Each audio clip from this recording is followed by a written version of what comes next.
I went to the Blue Element competition in Dominica that was held the last week in November. It was an international competition. It was the second competition they held there. They held the first one the year before Hurricane Maria. And so I had actually signed up to go last year to the competition, but Hurricane Maria kind of put all the plans aside.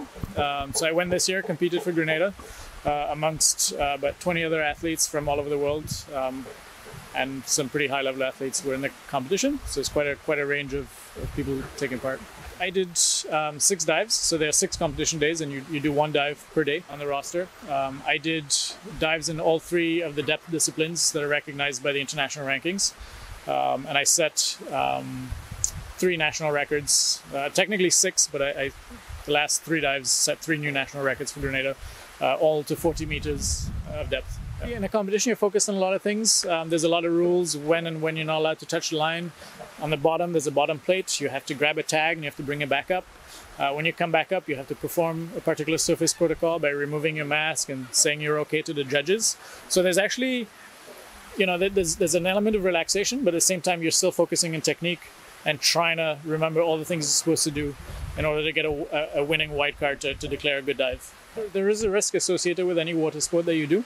The biggest risk with freediving is having a blackout. A lot of people think they can feel a blackout coming, that sort of thing.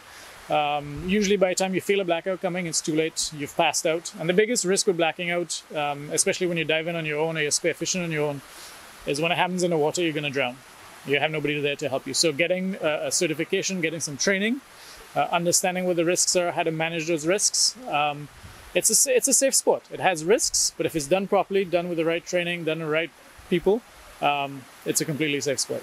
I took up freediving for very personal reasons. It's helped me get past through some things myself, especially the sort of the mental meditation side of freediving.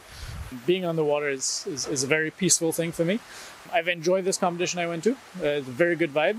I think there's room for me to grow in terms of depth progression, so I'm looking forward to maybe going to a competition next year. And I don't know when they've announced the next competition in Dominica, but it's either next year or the year after, and I'm definitely going to be representing Grenada there.